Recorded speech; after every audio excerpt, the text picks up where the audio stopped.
आज हम एक बहुत ही दिलचस्प लोक कथा की दुनिया में उतर रहे हैं। ये कहानी है राजकुमार सुल्तान की। और इसके लिए हमारा जो स्रोत है, मैंने इसे पढ़ा तो मुझे सबसे ज्यादा इस बात ने पकड़ा कि कैसे एक छोटी सी शरारत किसी की पूरी जिंदगी का रुख मोड़ सकती है।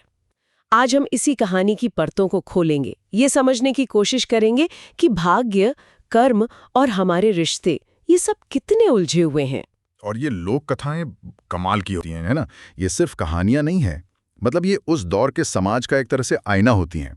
हमें बताती हैं कि तब लोग क्या सोचते थे, उनके मूल्य क्या थे। और इस कहानी में, जैसा आपने कहा, एक मामूली सी लगने वाली घटना वो एक राजकुमार के जीवन में भूचाल ला देती है। तो चलिए शुरू करते हैं कीचकगढ़ से। यहाँ के राजा हैं मानपाल और उनके 12 साल के बेटे का नाम है सुल्तान। सुल्तान अभी अभी गुरुकुल से लौटा है। शास्त्र और शस्त्र विद्या सब में माहिर, और धनुर्विद्या में तो उसका कोई मुकाबला ही नहीं। लेकिन एक दिक्कत है। हाँ, दिक्कत यह है कि वो बहुत ज्यादा शरारती है, और उसकी शरारतें भी ऐसी वैसी नहीं। वो अपने दोस्तों के साथ घाट पर छिप जाता और जब पनिहारी ने, मतलब गांव की औरतें, सिर पर पानी के मटके रखकर लौटती तो दूर से ही तीर चलाकर उनके मिट्टी के मटके फोड़ देता था। एक मिनट, यहाँ रुकते हैं। ये सिर्फ मटकी फोड़ना नहीं था। उस जमाने में पानी लाना एक बहुत बड़ा और मेहनत का काम था। तो ये शरारत सिर्फ बचकानी नहीं थी, बल्कि मतलब ये उस दौर के सामाजिक ताने बाने पर एक तरह का हमला था। बिल्कुल सही। वो अपने हुनर का गलत इस्तेमाल कर रहा था। हाँ, अनजाने में ही सही, पर वो पूरे गांव की व्यवस्था को परेशान कर रहा था। खैर, रोज रोज की इस परेशानी से तंग आकर पनिहारी ने राजा मानपाल के पास शिकायत लेकर पहुंची। और राजा ने क्या किया?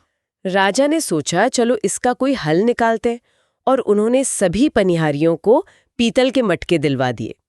सोचा कि अब बेटा इन्हें तो नहीं फोड़ पाएगा। एक पिता की तरह एक प्रैक्टिकल सोल्यूशन निकालने की कोशिश की।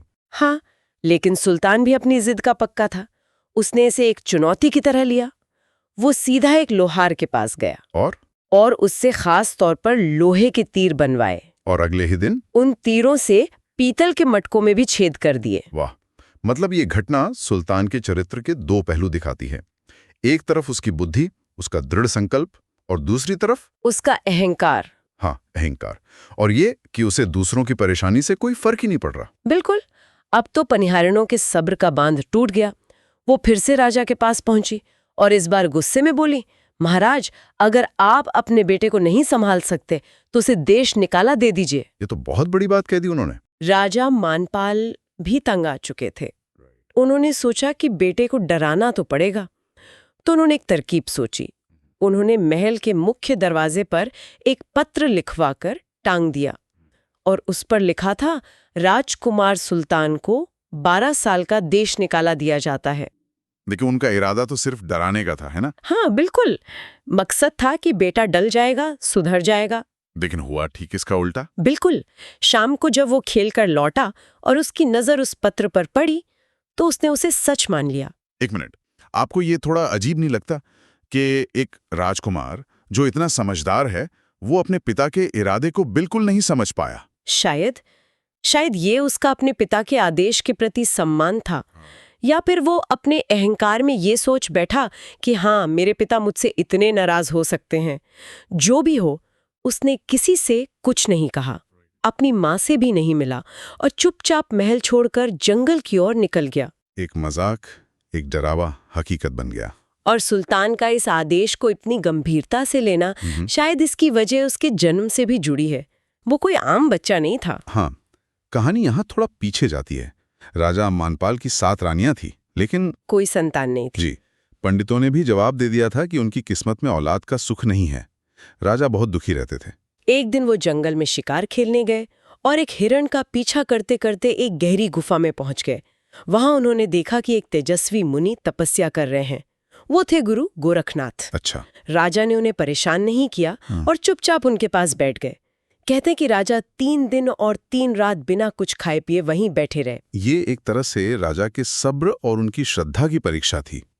कहानी में तो एक चमत्कार का भी जिक्र आता है। हाँ, कि जब भूख प्यास से बेहाल राजा अपनी रानी कर्मावती को याद करते हैं तो वो अचानक भोजन की थाली ले वहां प्रकट हो जाती हैं। ये गुरु गोरखनाथ के तप के प्रभाव को दिखाने का एक तरीका है कि उनके आभामंडल में कुछ भी संभव था। 3 दिन बाद जब गुरु गोरखनाथ ने आंखें खोली तो वो राजा के मन की बात समझ गए।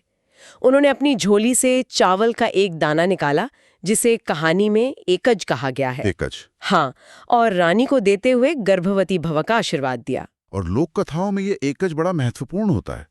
ये सिर्फ एक दाना नहीं, ये दैवीय आशीर्वाद का प्रतीक है। बाद में रानी को सपने में भी गुरु गोरखनाथ ने एक यशस्वी पुत्र का आशीर्वाद दिया, तो इस तरह सुल्तान का जन्म हुआ। बिल्कुल, ये क्लासिक दैवीय हस्तक्षेप यानी डिवाइन इंटरवेंशन का उदाहरण है। इससे कहानी में ये स्थापित हो जाता है कि सुल्तान की किस्मत देवताओं ने लिखी है, वो आम इंसान नहीं है। तो इस दैवी आशीर्वाद के साथ पैदा हुआ सुल्तान अब 12 साल की उम्र में अकेला जंगल में खड़ा रो रहा है। तभी वहां से पड़ोसी राज्य के राजा महिपाल सिंह गुजर रहे थे। उन्होंने एक बच्चे को रोते देखा, उससे पूरी कहानी सुनी और उनका दिल पिघल गया। उन्होंने सुल्तान को गले लगाया और उसे अपना धर्म पुत्र बना लिया। तो सुल्तान को एक नया परिवार मिल गया। हाँ, राजा महिपाल के पहले से 2 बच्चे थे। एक 14 साल का बेटा फूल और एक 12 साल की बेटी राजबाला। सुल्तान की परवरिश अब उसी महल में होने लगी। और वक्त के साथ सुल्तान जाहिर है अपनी तेज बुद्धि और काबिलियत से राजा महिपाल का चहेता बन गया होगा। बिल्कुल, राजा हर जरूरी काम में उसकी सलाह लेते, कहीं जाना होता तो सुल्तान को ही साथ ले जाते। और यहीं से कहानी में ईर्ष्या का जहर घुलना शुरू होता है। राजा का अपना बेटा राजकुमार फूल अपने ही धर्म भाई से जलने लगा। उसे लगने लगा कि उसका हक छीना जा रहा है। हाँ, उसे महसूस होने लगा कि पिता का सारा ध्यान, सारा प्यार अब सुल्तान को ही मिल रहा है। वो अपनी माँ से शिकायत करता है और धीरे धीरे रानी के मन में भी सुल्तान के लिए कड़वाहट भरने लगती है। ये बहुत ही मानवीय भावना है। सुल्तान, जो अपनी काबिलियत से सबका दिल जीत रहा था, अनजाने में ही अपने लिए एक नया दुश्मन तैयार कर रहा था। अब कहानी में एक बड़ा ही रहस्यमयी मोड़ आता है। राजा महिपाल ने सुल्तान और फूल को शिकार खेलने के लिए 3 दिशाओं में जाने की इजाजत दी थी। लेकिन एक खास दिशा, जिसे चौथी कूट कहा गया है, उस तरफ जाने पर सख्त पाबंदी थी। अच्छा, और सुल्तान का जो स्वभाव है? बिल्कुल, जिस चीज के लिए मना किया जाए वो उसे जरूर करेगा। एक दिन उसकी जिज्ञासा उसे रोक नहीं पाई। उसने फूल से कहा कि आज तो मैं देखकर ही रहूंगा कि उस चौथी दिशा में ऐसा क्या राज है। ये फिर से सुल्तान का वही चरित्र दिखाता है, नियमों को चुनौती देना। और यही जिज्ञासा उसे सीधे उसकी नियति के दरवाजे पर ले जाती है। सुल्तान अपना घोड़ा दौड़ाकर चौथी कूट में पहुंचता है और देखता है कि वहां एक बहुत ही खूबसूरत जनाना बाग है। उस बाग में राजकुमारी निहालते अपनी सहेलियों के साथ झूला झूल रही थी। सुल्तान और निहालते की आंखें मिलती हैं और दोनों पहली ही नजर में एक दूसरे को दिल दे बैठते हैं। जी। और यही कहानी का सबसे बड़ा राज खुलता होगा। बिल्कुल, जब निहालदे को पता चलता है कि सुल्तान राजा महिपाल का बेटा है तो वो हैरान रह जाती है। वो बताती है कि उसकी शादी तो पहले से ही राजा महिपाल के बड़े बेटे राजकुमार फूल से तय हो चुकी है। ओहो, तो चौथी दिशा में जाने की मनाही का असली कारण ये था। हाँ, जिसे फूल तो जानता था पर सुल्तान से छिपाया गया था। जाहिर है सुल्तान के लिए एक बहुत बड़ा झटका होगा। इसके बाद निहालदे घर जाकर अपनी माँ से साफ साफ कह देती है कि वो शादी करेगी तो सिर्फ सुल्तान से। और राजा महिपाल वो भी मान जाते हैं। वो सोचते हैं कि घर तो एक ही है, बड़े बेटे से न सही छोटे से सही। लेकिन फूल? हाँ, जब ये खबर फूल को मिलती है तो उसकी ईर्ष्या वो नफरत में बदल जाती है। वो गुस्से से तिल मिलाता हुआ अपनी माँ के पास जाता है और वो दोनों मिलकर एक साजिश रचते हैं। धी रानी कहती है, चिंता मत कर बेटा, न रहेगा बांस न बजेगी बांसुरी। वो सुल्तान को खाने में जहर देकर रास्ते से हटाने का फैसला करती है। लेकिन इस साजिश की एक खामोश गवाह थी, राजकुमारी राजबाला, सुल्तान की धर्म बहन। उसने सब सुन लिया। हाँ, और वो एक पल भी बर्बाद किए बिना अपने पिता के पास भागती है और उन्हें सब कुछ सच सच बता देती है। साथ ही वो राजा को एक सलाह भी देती है कि आज रात आप सुल्तान को अपने साथ ही खाने पर बुलाएं। तो अब आता है कहानी का क्लाइमैक्स। हाँ, सबसे तनाव भरा हिस्सा। राजा महिपाल सुल्तान को अपने साथ खाना खाने ले जाते हैं। जब रानी थाल परोसती हैं तो राजा जानबूझकर अपनी थाली सुल्तान से बदल लेते हैं। मतलब जहर वाली थाली उन्होंने ले ली। जी। रानी ये देखकर घबरा जाती है। वो राजा से बार बार कहती है कि आप अपनी ही थाली से खाइए। और जब राजा वजह पूछते हैं तो वो कोई जवाब नहीं दे पाती। तब राजा उस थाली से एक निवाला उठाते हैं और पास बैठे अपने पालतू कुत्ते को खिला देते हैं। और कुत्ता? निवाला खाते ही कुत्ता तड़प तड़प कर वहीं मर जाता है। सारा खेल सबके सामने आ गया। पूरी साजिश का पर्दाफाश हो गया। इस घटना के बाद राजा महिपाल एक बहुत ही मुश्किल फैसला लेते हैं। वो एक राजा और एक पति पिता के बीच फंस जाते हैं, है ना? बिल्कुल। वो अपनी पत्नी या बेटे को सजा देने के बजाय सुल्तान से हाथ जोड़कर कहते हैं, बेटा अब तुम्हारा यहाँ रहना खतरे से खाली नहीं है। वो उसे याद दिलाते हैं कि तुम्हारे असली देश निकाले के 11 साल बीत चुके हैं, बचा हुआ 1 साल कहीं और गुजार लो। ये सुल्तान के लिए कितना बड़ा झटका होगा। उसे फिर से घर से निकाला जा रहा था और इस बार तो उसकी कोई गलती भी नहीं थी। बिल्कुल। राजा महिपाल उसे आधा राजपाट और बहुत सारा धन देना चाहते हैं, लेकिन सुल्तान का बड़प्पन देखिए। वो ये कहकर मना कर देता है कि इस सब पर सिर्फ फूल भाई का हक है। वो अपने धर्मपिता के पैर छूकर महल से विदा लेता है। लेकिन निहालदे, हाँ, जाने से पहले सुल्तान निहालदे से मिलने जाता है। वो उसे वादा करता है कि वो ठीक 1 साल बाद तीज के दिन लौटेगा और उसे अपने हाथों से झूला झुलाएगा, और वो उसे अपना इंतजार करने के लिए कहता है। तो कहानी का ये हिस्सा यहीं एक बहुत ही भावुक और रोमांचक मोड़ पर खत्म होता है।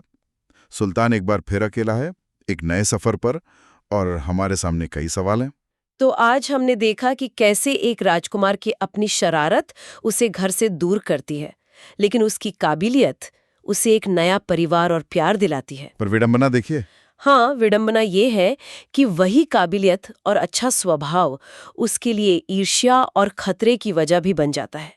और कहानी हमें एक सीधे सवाल के साथ छोड़ जाती है, क्या सुल्तान 1 साल बाद तीज पर लौट पाएगा? क्या वो निहालदे से किया अपना वादा पूरा कर पाएगा? हाँ। और एक विचार जो मुझे सोचने पर मजबूर कर रहा है, सुल्तान का पहला देश निकाला उसकी अपनी गलतियों का नतीजा था, लेकिन दूसरी बार उसे अपनी अच्छाई की वजह से जाना पड़ा। बिल्कुल।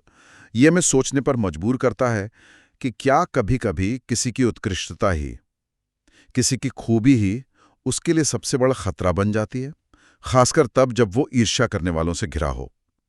उसकी अपनी खूबी ही उसकी दुश्मन बन गई।